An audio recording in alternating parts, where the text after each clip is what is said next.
You're listening to Mammal Watching with Charles Foley and John Hall. You can find other episodes at mammalwatching.com/podcast. So welcome to the Mammal Watching podcast with me, John Hall in New York. And me, Charles Foley in Minneapolis. John, you've just been in Madagascar. Welcome back. How did it go? Oh, Charles, what a place. Yeah, I've been back a few days or a week or so, but I feel like my heart's still there and most of my brain as well. So many new mammals, so many good mammals, so many great views of good mammals. It's an extraordinary place. And I was looking back at my trip report. I was there in 2010, and I think I just said it's as good as it gets. And I just don't understand why it took me 12 years to return. And there's so much more to see still. Yeah. So as you can tell, I enjoyed it. Yeah. Great. Look forward to hearing all the stories. Yeah. I will bore you senseless over a beer. And how have you been? How's your Thanksgiving? Yes, all very festive, etc. Just slightly lacking in mammals, that's all. Of the four-legged variety, that is. But yes, otherwise, no complaints. Good. So a friend of yours, Charles, JD Okasic, said hi on Facebook and said how much he enjoyed the podcast, and he listens to it with his son, Moses, as they go to play soccer or football, as it should be called, around the US.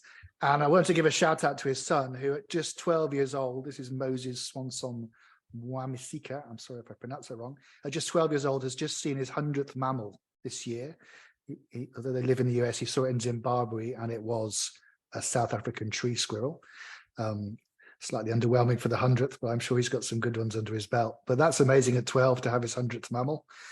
Age adjusted, that's going to be probably beating Venkat, I think. So this is a guy we need to keep our eyes on for the future.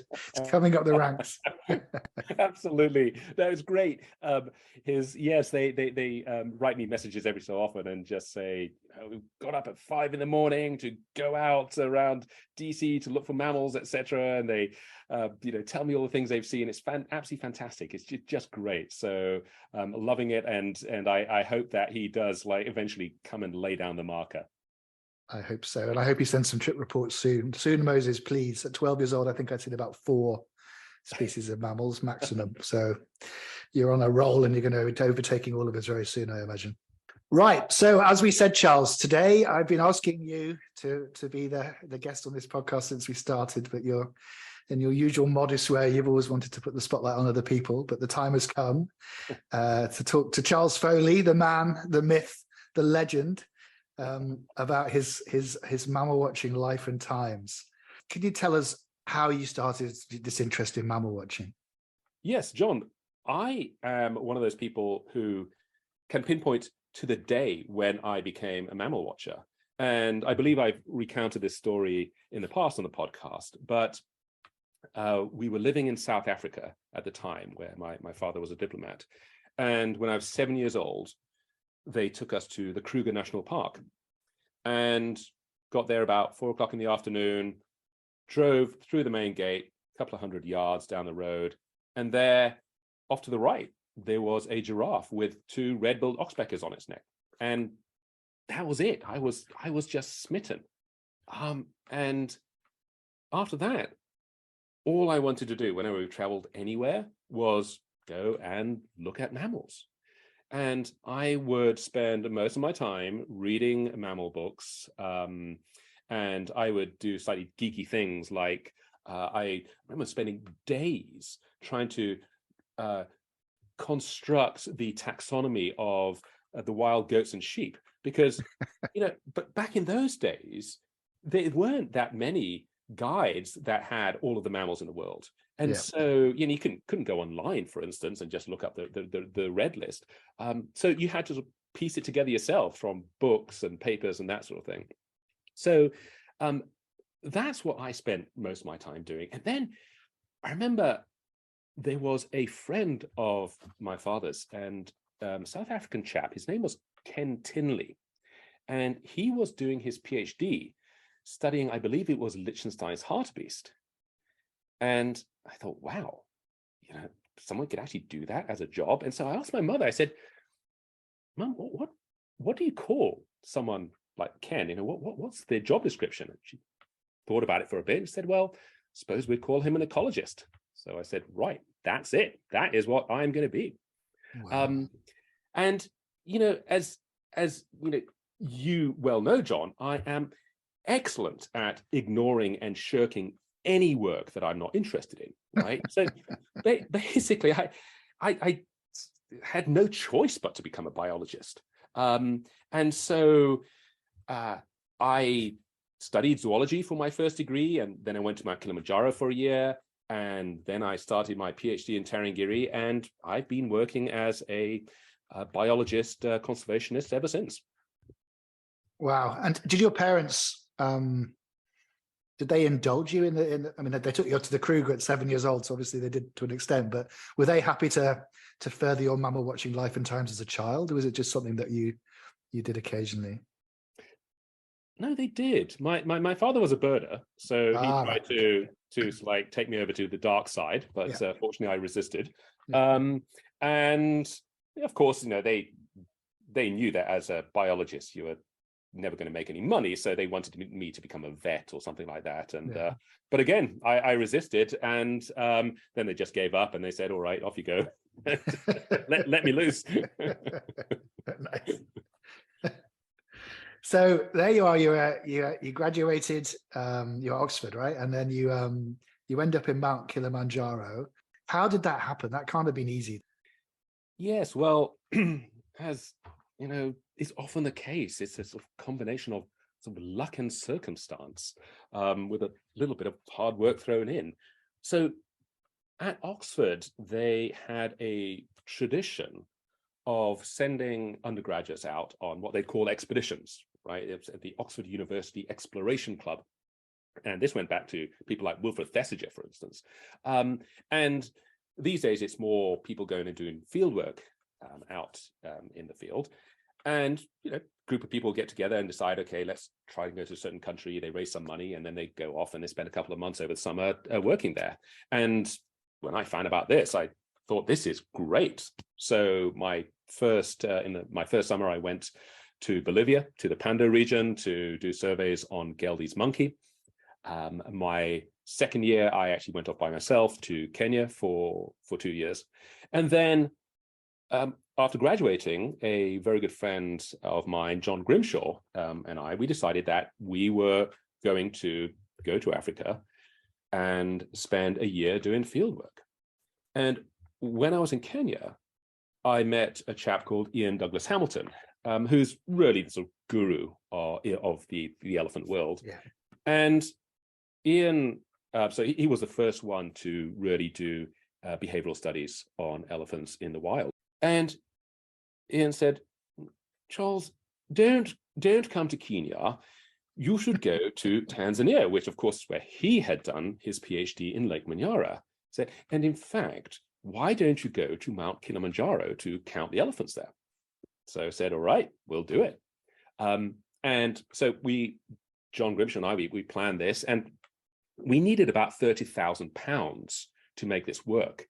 And with about 4 months to go, we had about £2,112 when I got a telephone call from Mrs. Kent of Abercrombie and Kent, the travel company. Oh, wow. And she said that Ian had got in touch with her, and would John and I, would we come down to meet her at her suite at Claridge's Hotel, one of the top hotels in London, to discuss the project. So, I flicked through my calendar to make sure I could squeeze her in. And so John and I, we went down there, we chatted to her for half an hour. And at the end of it, she sort of tapped me on the arm and said, "Don't you worry about the money," which frankly, at that point, were about the sweetest words anyone has said to me in my life. Right? Yeah. So she went ahead and bankrolled it. And so we ended up living on the slopes of Kilimanjaro. It was with a little hut halfway up in the forest, and we would count the elephants. But what Ian had failed to tell us is that in forests, it's really hard to see elephants, right? And normally if you see them, they're running away from you, or less satisfactorily, they're running rapidly towards you. So in order to count them, most people use elephant dung. But the thing is, elephants, being smart animals, they like to walk along trails. So that means that if you're counting them, you can't just walk along trails yourself. Otherwise, there's going to be more dung on the trail, and that will bias your estimates. So what we ended up doing was we'd start at the bottom of the forest, and then we'd cut our way in a straight line, straight through the forest, all the way from the bottom to the top. And we'd take a team, we'd take all our food, we'd take all our water, take us 2, sometimes 3 days, get to the top, come back down again, and start over again. And so we did that for a year. But every so often, we'd be sitting in our camp, and it had an open enclosure in the forest, and a group of elephants would come through. And I'd sit and watch them and realize these are fascinating animals. And I wanted to get to know them. I wanted to be able to study elephants, but I wanted to study them in a place where I could actually see them. And so that place was Tarangire National Park. And it was a national parks on the Northern Tour circuit. It had a lot of elephants, and absolutely nothing was known about these animals. So in Tarangire, that is where I spent 26 years or so. I met my wife Lara there. We got engaged there. We got married there. Our children grew up, at least part of the time, over there. So it's a place that is very close to my heart. We'll get on to some of the research and the work you did with elephants in a second, but I know you said you got engaged to Lara there. Are there some stories about that? Yes, yeah. The engagement night was an interesting one. So what happened was that this was 1997, and we were back in Princeton writing up. I was writing up the PhD, and we wanted to put GPS radio collars on some elephants, and working with another group that was doing this. And so I think it was October of that year, we went to Tarangire to do this. And I had bought sort of engagement ring, and we waited until we'd sort of finished all the radio collaring. And then in the late afternoon, Lara and I, we drove out in our little Jeep into an isolated part of the park. And we sat on the roof of the car as the sun went down, and I asked her to marry me, and she said yes, and it was all terribly romantic. And then we got down from the car, and I noticed that one of the tires had a puncture. So I said, "Oh, don't worry, dear, I'll fix it. I'll fix it." But the thing is, the vehicle had been in the garage for about 8 months, and one of the nuts, the lug nuts, had rusted onto the bolt, and I could not get this thing off. And I am sort of way too cheap and was way too impoverished at that time to destroy a good tire by driving on it. So I said, well, Lara, we really only have 2 choices. We either have to spend the night in the car, and it was an open vehicle, or we walk back to the lodge where we were staying. And I said, and actually I'm rather hungry, so why don't we walk back to the lodge? So then the question was, okay, which direction do we take? And one option was to walk straight to the lodge, but that would have meant walking right across an open swamp, right? No trees, no bushes, nothing. The other option was to walk, first of all, to the park headquarters. And that did have trees, it had bushes, but the day before we had seen a large pride of lions in that area. So we thought about it a little bit and said, it's probably best to take the lion route. And we were woefully unprepared over here. We were wearing sandals, shorts, t-shirts. That was it. We didn't have a torch. We had nothing, right? And it was one of those African nights when there was very little moon, and there was a tiny bit of mist which sort of cut out all the light. You couldn't even really see the stars properly. So very dark. So what we did was we filled up our pockets with rocks, and we started walking, and we were sort of singing loudly so the animals would hear us coming and hopefully move out of the way. And things were going really well. After about an hour or so, all great. And then suddenly I looked up, and the sky directly above us was much darker than the surrounding sky. And we had walked right into a herd of bull elephants. So I grabbed Lara, and we run and hid underneath a tree. And we waited there for about half an hour, and we could sort of hear the elephants moving around until we finally figured, okay, they've gone. And they sort of crept out. And and rather nervously made our way to the park headquarters. It took another half an hour. And I get to the door of the ranger post and I knock loudly on the door and all hell breaks loose, right? I hear people shouting. I hear these AK-47s being cocked. And I said, hey, it's me. It's one Atembo. It's Mr. Elephant is what he called me over there. And I said, Charles? I said, yes. I said, we damn near shot you. So anyway, they finally found a vehicle, very nice of them, and they took us back to the lodge. But the real kicker was that by the time we actually got there, dinner was finished. And so the whole point of going back was was no longer valid. And anyway, I think in the end we got a plate of chips and some cocktails. But and after that, I have to admit, my father-in-law bought me a very large emergency kit for my wedding present. I'm surprised he didn't pay Lara to leave the country, but yeah. Wow. If you had your time again, would you do the same thing? Assuming you didn't know that you might not make dinner, assuming dinner was still an option.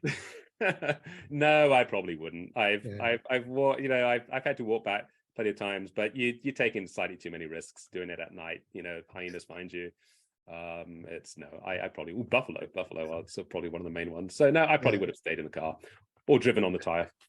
It sounds terrifying, but you remember it. What a story. Yeah. And you're still happily married to Lara, so it all works out for the best. So anyone who knows you've got hours and hours of incredible elephant stories, but can you share one or two of your favorites, as well as perhaps some of the most important findings of your research? Yeah, well, the thing about elephants is they're wonderfully social animals. They're intelligent animals. They live in these family groups for life. They're led by the matriarch, and because they're smart, it normally only takes one good interaction with an elephant for them to accept you. And when I first started in Tarangire, these elephants, they were shy. They'd been poached for many years. They were nervous. There were very few vehicles in the park. And so they would charge me sort of high and low over the savannah. I mean, for the first few months, and really it's just been charged every single day until I figured out exactly how to operate around elephants and how to drive around them. But there was one group in particular, and I eventually found different family groups, and every group I gave them, the individuals in that group, names starting with the same letter. So this one was I group, and it was Ines, Isabel, and Isel. And this was a group that I really wanted to study because it had the right demographic characteristics that I needed. And Isabel was fine, Ines was fine, but Isel was a real problem.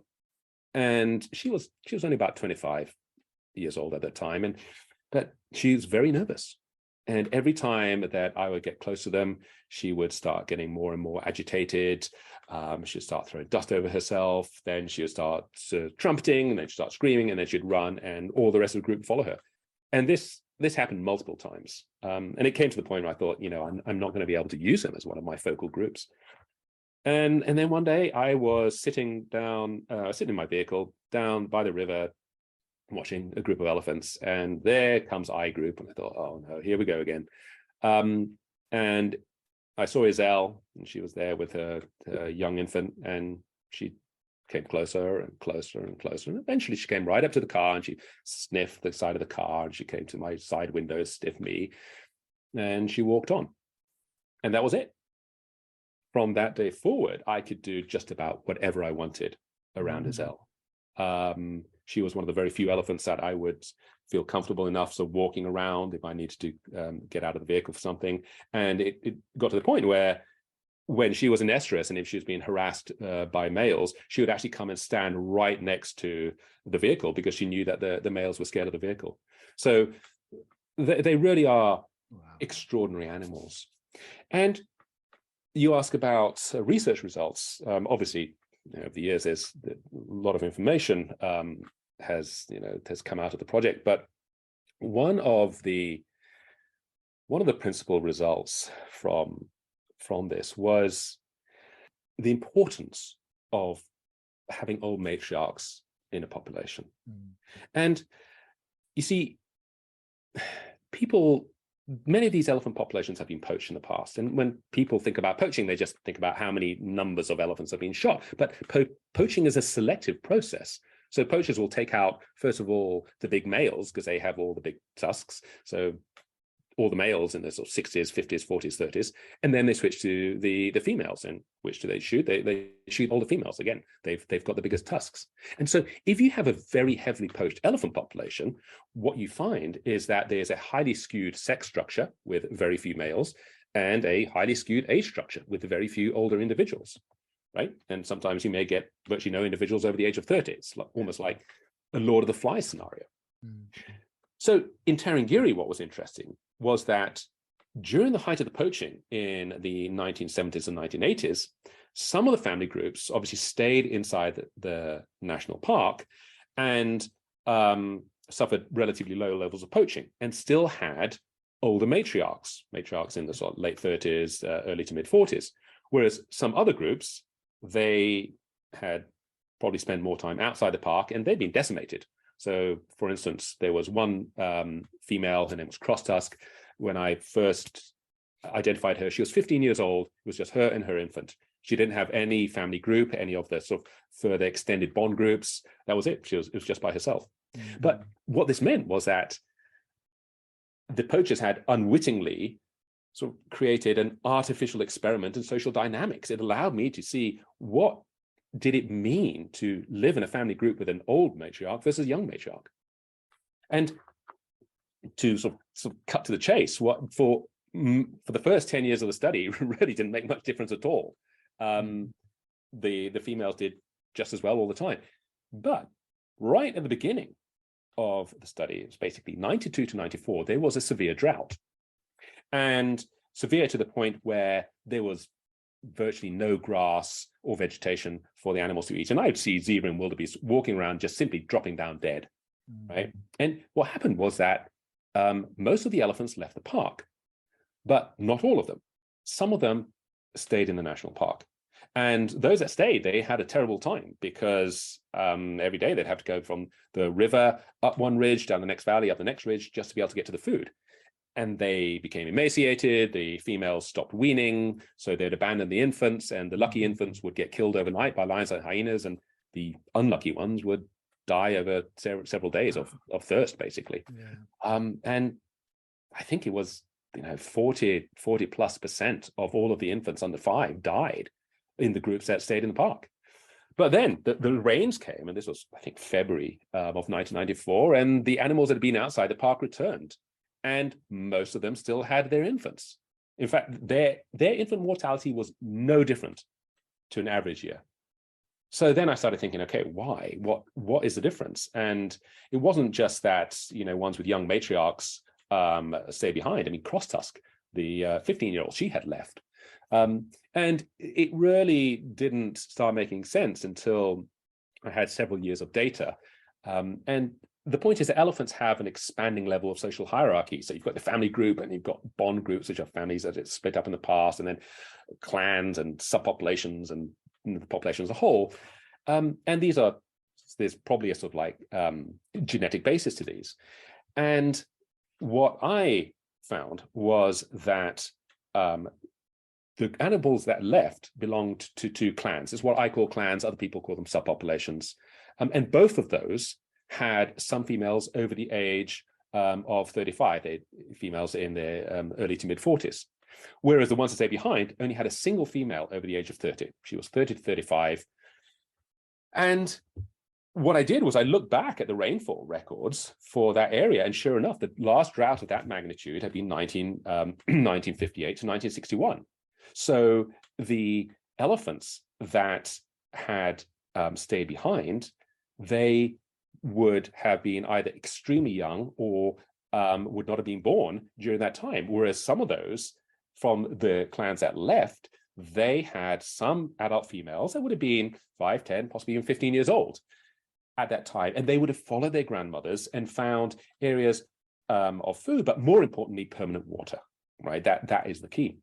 And so I think that this really shows that the matriarchs play a hugely important role in their family groups and protecting their sort of family group members, but you may not see it for 20, 25 years, which, is the average periodicity of a severe drought in a place like Africa. Oh, wow. That's, it's so fascinating, but so sad that you said the sort of domino, the knock-on effect of poaching. It's not just about individuals, but the impact it can have even 20 years later can be so profound on a whole population. But I imagine that's a very important finding that's been referenced a lot. And so I know you've got some funny stories, but you have one about being hit by an elephant that I really would love you to share. Yes. So being sort of hit by elephants, and when I talk about being hit, it's being hit in the vehicle. It's just one of those hazards of the job, so to speak. But this one was really unfortunate for two reasons, right? First of all, it was a brand new vehicle, right? I had it about a month, and it was a nice new Toyota Land Cruiser which got crunched. And the second reason was because it was the very first day in the field of a student of mine. So he was a master's student. His name was Deus Ishingoma. And Deus had spent a year doing his sort of studies and literature work, etc., at his university, and I was paying for this. And then he came out to do his field work with me. And we were out following a group of elephants. And there was a female called Jill, J Group, and big female. And, about 2 weeks prior to this, Jill had been a bit stroppy with me, and she had charged me, but I didn't really think too much of it. I get charged all the time by elephants. But this day, so Deus was sort of standing up through the roof, taking notes, and Jill saw us, and from about 50 meters away, she just came, and she just plowed into the front of the vehicle, and she lifted the vehicle up and started pushing us backwards. So I sort of put the car in neutral and was steering it because I didn't want her to roll us. And then she just kept on coming, pushing us and sort of knocking on the side of the vehicle, and eventually came up to the driver's door and eventually pushed us into a bush. And then she sort of backed off and left us.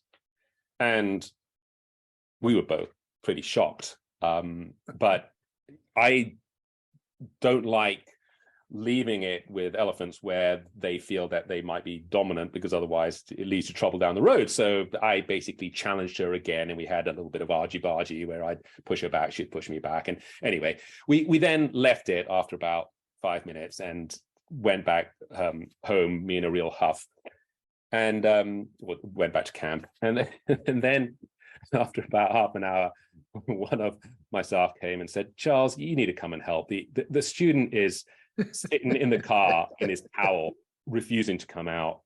And what had happened was that the poor guy, he'd gone to take a shower in the camp, and about 6 foot away from the shower, there was a bird bath, and we'd forgotten to tell him that every day a lioness was coming in and drinking from the bird bath, right? So he steps out of the shower and walks into this lioness, and he goes, "Ah!" And the lioness goes, "Ah!"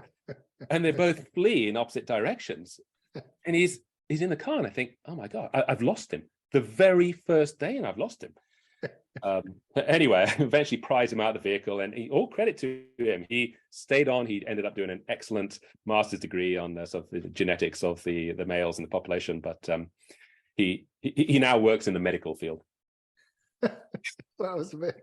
What a rocky start. So if you look at the reviews for Tarangire Camp on TripAdvisor, there was one 0-star review, and that's from there. That's right. Wow, what a thing. So just get this straight. There's an elephant pushing your Land Cruiser backwards, and you might be a little stressed, but you're still steering the car in neutral, reversing to make sure you don't damage the car. And then you start driving to push the elephant back, and you really take it on. You make it sound so matter of fact. It's like superhero stuff. Well, no, I know it sounds odd, but you have to remember that was my job. That I did that every day, and of course I didn't get hit every day, but Yeah. I was around elephants every day, and I wasn't. In the vehicle, I wasn't afraid of them as I was at the start. So and I knew that basically if I did not basically go back and challenge her, I did not want her to sort of see the vehicle and like come every time and hit it. And she might not have done, but I just didn't want to take that risk. So I know it sounds very odd to most people, but that was just part of my life. It's just sort of what we did. Chasing elephants out of camp and this and that was just part and parcel of the work. Sounds like a James Bond elephant movie. It's Charles Foley that does all his own stunts. Yeah. Fantastic. What a life. Now let's move on to the mammal watching side of your life beyond just the elephants. One thing you have done is you have pioneered the idea of the Big Mammal Day. And anyone who's not seen Charles and Lara's trip reports, their Big Mammal Day reports are some of the best reading on mammalwatching.com, in my opinion. There. Can you tell us a bit about how that started and some of your favorites? Yeah, well, it's just such a fun activity. And all of this is written on your website. People can go and read it over there. But it really started around a campfire around a Dutu in the sort of Serengeti ecosystem. And I was talking to a guide, and he was waxing lyrical about how many mammals that his clients had seen, and they'd seen 30 plus mammal species, and he was very happy. And so that got me thinking, how many mammals might you be able to see in 24 hours? And I suggested that I think you could probably do 40 and possibly even 50. And he said, absolutely no way. There's, you might be able to get 40, but there's no way you'd ever get 50. So I figured, hey, let's try to see. And so Lara and I, at the start, it was just the two of us. And we tried it, and we went to Ngorongoro. We started off in Ngorongoro Crater, and then we went down to the Serengeti. But it wasn't terribly well planned. The first 5 hours or so, we couldn't drive around at night, so we didn't get out until about 5:30 in the morning. But by the end of the day, we had seen 42 species of mammal, and I thought that was that was great. And that included virtually no I think it was 2 rodents and 2 bat species. Yeah, wow. So we published it in the only place where anyone showed any interest in this sort of thing, which was a birding magazine, and I sort of forgot about it for about 10 years until some guys from California put out on your site. They put out a note saying that they had done a Big Mammal Day in California and had matched the 42, which frankly is just stunning that you could get 42 mammal species in a temperate zone. I mean, that's amazing. And I looked at the list, and a lot of it was rodents, many squirrels, and bats. So I thought, well, if I'm going to do this, do it properly and really make a go of it, I would have to try and learn the rodents and bats. And I spent the next 5-6 years trying to learn the species of small mammals around in the Tarangire area. And so then we tried it again, this time with a very good friend, Brendan Simonson, who works in Tarangire. And the three of us, we went out, and we decided to obviously stack the odds in our favor by going to the Serengeti ecosystem. And in fact, we got permission from to work or to do this in the Grumeti Reserves, which is owned by Paul Tudor Jones. I believe he's a hedge fund manager. And so it's mostly private land. So we could drive around at all hours of the day or night. And we went over there, and at the end of the 24 hours, we had seen 60 mammal species. Boom. Yeah. Which is, frankly, I think astonishing.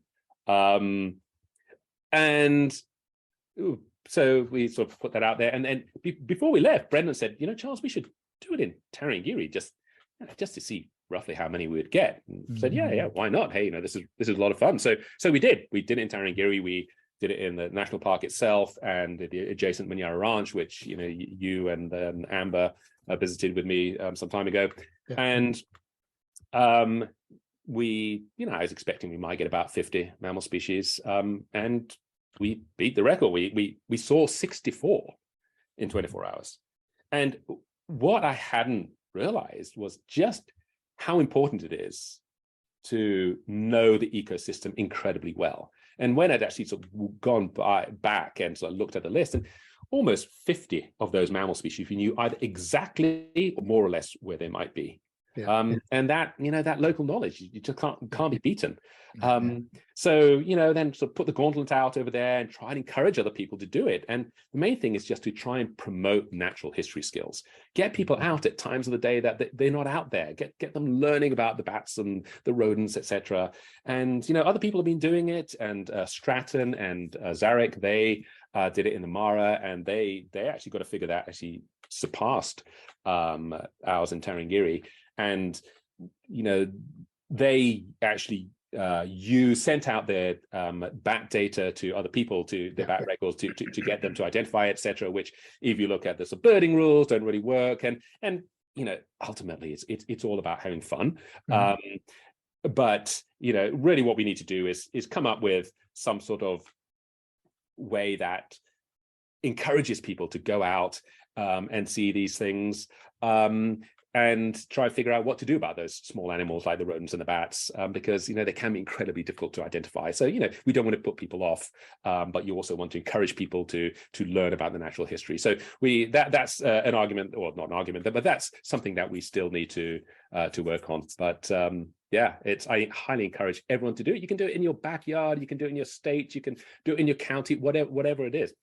Yeah. And if you still need encouragement, and we will put up a link to Charles's reports, but the last one, I think it's my favorite. It's like the best bit of fiction you'll read. It's not fiction, but it's the most entertaining. It's just a great read. And what you were saying about the local knowledge, it is tremendously important, and that is why trip reports are so useful. And I was struck by this again in Madagascar. We were in a Ankarana Reserve in the north, and there's an Ankarana dwarf lemur there.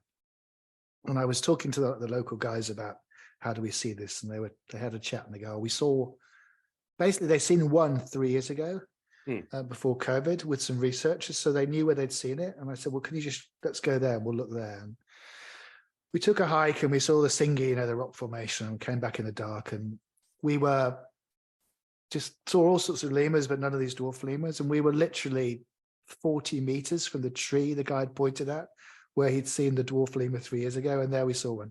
And that was the only one we saw. And it was like, it was as if it had been stuck nailed to the tree.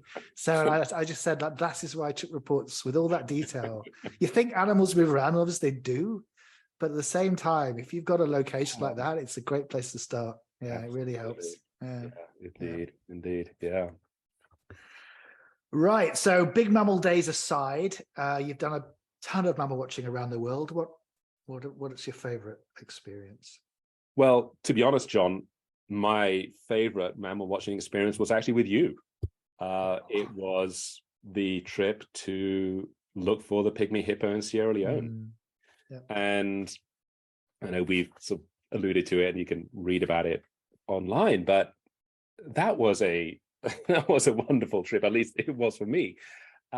So we went to Tiwai Island, right? And we spent several days on Tiwai, which has astonishing primate diversity. What was it? We saw 13, 14 species of primates in 24 hours. It was something like that. It's a crazy number. It's crazy number. Yeah. And then we moved on to Gola National Park.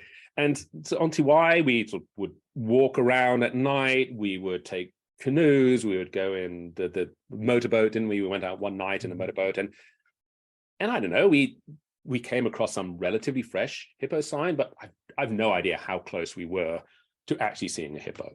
Right? I suspect probably not very close at all. Yeah. And then we went to Gola, and this is where Ben Schweinhardt had heard a pygmy hippo a number of months prior. So there'd been a salt lick and close to a river, and he had heard it, but not actually clapped eyes on it. So we then went over there, and we walked into the forest that day, and they took us to the place where Ben had seen them.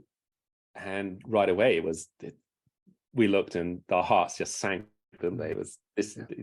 These tracks were 5-6 months old, and we thought, it ain't here. So we talked to the guides again, and they said, well, 2 weeks ago, a patrol saw a hippo in a different part of the park. So we said, yeah, take us there. Let's just move camp and let's just go there tomorrow. So it's what we did. And they set up a camp, and they came back and to get us. And right away, I remember we went walking along the path, and just a minute north of the camp, there were fresh signs of hippo, and we saw the tracks and the dung, etc. This was great. And I should say that this was a trip that we were doing with Phil and Ashley Telfer, right? So Phil's another sort of huge mammal watcher who's got another crazily huge mammal list.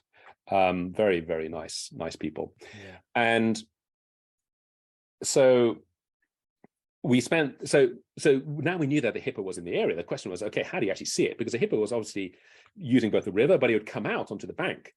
So we went around looking for a spot where we might be able to see, both the bank and the river. And Phil found it. It was on the other side of the river, wasn't it? It was a tree that had fallen down, and there was sort of just enough space for the four of us to sort of cram in there.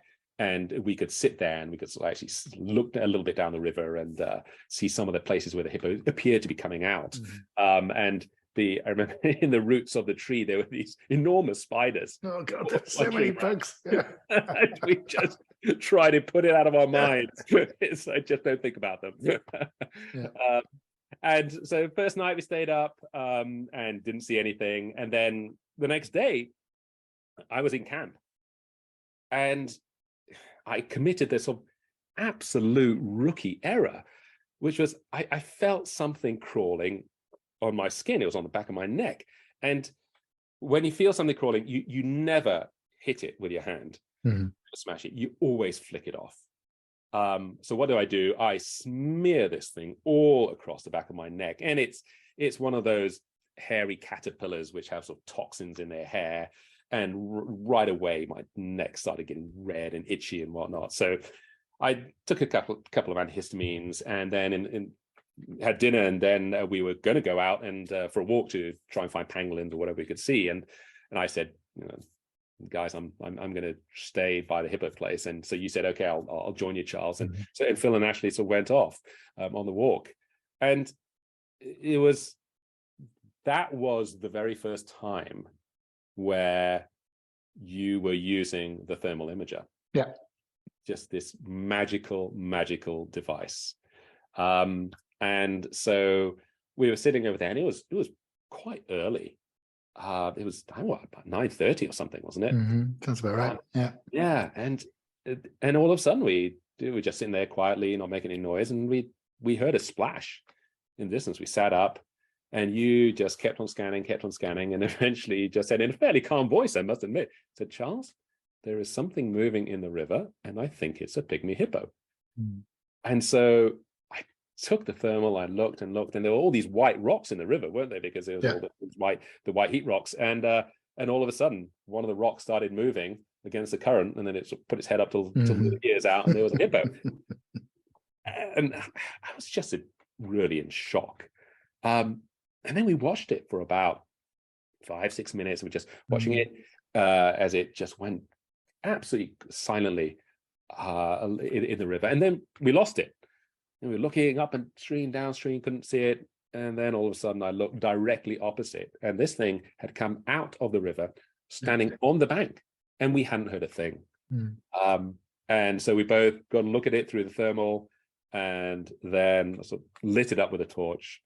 And when we sort of put the light on it, it looked at us and charged down towards the river. And then it's like put its head back up, looked at us again, and disappeared. And it was such a great moment. And we'd seen it for a second and a half. But to me, that did not matter. It was such a wonderful sighting. And of course, 15 minutes later, Phil and Ashley come and say, "Hey, have you seen anything?" That was a damper on the evening. Oh dear, dear, dear. And unfortunately, Phil stayed up for the next 2 days and did not see it. And he was the one who basically put the trip together and organized everything, etc. So it was very unfortunate. He was very stoic about it. He didn't, murder us in our beds. But so I really hope he does get to go and see it at some point. And the thing is, I remember talking to you, and you were saying, "Yeah, I think we're going to have a reasonable chance of seeing this." And you were quite optimistic, and I really wasn't. From what I'd read, I thought, I think the chances are actually quite low. And then we found out over there that a woman had been working over there on this thing for 5 years and had never actually clapped eyes on one, and actually read a book about people who were sort of trapping pygmy hippos at the sort of turn of the last century. So, early 1900s, they're trapping them for zoos. And even when, they were at a time when they should have been fairly common, and they were trapping them in pit traps. And they spent 2 years living in the forest, and they only ever saw one or two that wasn't in a trap. So these things they're just difficult animals to see. So, an absolutely great sighting. And I'm glad here that Ben has now seen one recently, a mother and a got some great photographs too. Yeah. So fantastic sighting. No, it was a wonderful moment, but that was a tough trip. I just remember how hot it was in Gola. It was so humid and just sweating, and of course just trying to wash in the river, and the bugs, and the food wasn't great either because we didn't eat fish. So we were living off peanut butter and rice for a week. Except you got your pot noodle out on the last day, which was the best meal I've ever had. Charles always takes the best snacks on trips. But yeah, all that's washed away with that, as you say, just a couple of seconds. Well, it was a few minutes of just watching this heat blob turn into a pygmy hippo, and the tension was building. And then we put the light in it, and I just remember its face sort of staring at us wide-eyed. And that's that absolute elation. That was a wonderful trip. I'm very glad we shared that together. So just before we go, we've probably out of time really, but you've done you and Lara put together a wonderful field guide to the mammals of Tanzania. Can you talk a bit about how that came about? Yeah, so really the reason we wrote the field guide was for purely selfish reasons. And I say that because we needed to get good quality data from guides out in the field of what mammals they were seeing. And the reason was that we were looking at mammal distributions around Tanzania. Now, this has started with a very good friend, Sarah Durant, who I'm hoping is going to come on the podcast fairly soon. And she had studied cheetah in Serengeti for many, many years. And she, at the time, was running the Tanzania Carnivore program. And once that finished, Sarah and myself and Mara Samsua and Alex Labora, we got together and we set up the Tanzania Mammal Atlas project, figuring, let's do it for all the mammal species in Tanzania. And the main goal was to try and figure out, where do you find animals? Where do topi occur in Tanzania? Where do dik-dik occur? And even things like elephants and lions. There was no distribution map, no accurate distribution map, and no database for these mammals across the whole country. And so we went about it various ways. We would go to literature and get information there. We developed a website where people could submit data online. But the main thing that we did was we started using camera traps. And I can't tell you how camera traps changed the lives of field biologists. These things were just amazing. And we had some of the very first traps. These were deer camera traps, and they were film cameras, right? Mm-hmm. So they could take 36 images, and that's it. Oh, wow. And so we'd put them out there, and if a troop of baboons walked in front of it, bang, bang, bang, bang, bang, your 36 images went, and that was it. It was all baboons. But so we would go and we would sit around a map. So Maris, Alex, Sarah, and I, a map of Tanzania, and say, okay, where should we go? and we say, let's go here. Oh, so much fun. Yeah. So much fun. We'd go there. Nothing was known about some of these areas. And the sort of team would go out there. It'd spend about a month and put out the cameras. And then you have to go after 2 weeks to change the film and to change the batteries and whatnot. And they come back with all these films and we'd get them processed. And then it was like Christmas. It was so much fun. You'd get these pictures back and you'd just go through them. And we found astonishing things. Right, all these we found these species which weren't thought to exist in Tanzania. Things like giant pangolin, which are there were potential records but never been properly verified. Massive range extensions, and some things like bushy-tailed mongoose. And so I'm actually writing up some of this data now, where it was thought to be one of the rarest mongooses in Africa, and we found this thing everywhere. It was one of the commonest mongooses in Tanzania. Wow. We find it in the middle of Arusha. But it was a small, dark, nocturnal mongoose that really no one ever saw. And so it really changed the way. And now, of course, we use digital cameras, and you can get 10,000 images on one camera trap. But that was an absolute wonderful project. And in order to actually get that information out so that people could send us, say, okay, yeah, this is what I've seen. This is such and such a species of mammal. We put together a field guide. And, so just to give an example, the Miombo genet, this is a species which hardly anything was known about it. And there were the 4 species of genets in Tanzania: the lyre-spotted, the common, the servaline, and then this potentially this Miombo genet. And I went and looked through hundreds of images of genets, and I found 2 which maybe could have been a Miombo genet. And I sent it off to Gilles Gobert, who is a genet taxonomist, and he said, yeah, they're both Miombo genet. And you can tell because the rear legs are all black. And this information was nowhere in any of the field guides that I'd looked at. And then I started looking through all our photos, and we had numerous Miombo genets. And so we're able to sort of put that information into the field guides, and so that people could then, if they saw a genet, they could identify it and then send us the better data. So as I said, purely for selfish reasons, but it was hugely fun to do. And I highly recommend that, anyone who's interested in seeing lots and lots of great pictures of wildlife gets into camera trapping. I was just thinking as I was listening to this, I'm struck by how this conversation started. You sort of heard about that you met a guy and you discovered there was a job where you actually got paid to do this stuff. And I mean, all the stories you've had, these are, most people would pay a fortune to get to do this, but you've actually been paid to do this. This has been your life. You really have lived that dream of, what they say, if you do a job you love, you never work a day in your life. You're just so fortunate, as you know, I realize you appreciate that, to have had this career that has got you to do so much cool stuff, and it's been part of your job, from battling elephants in a Land Cruiser to pioneering camera trapping.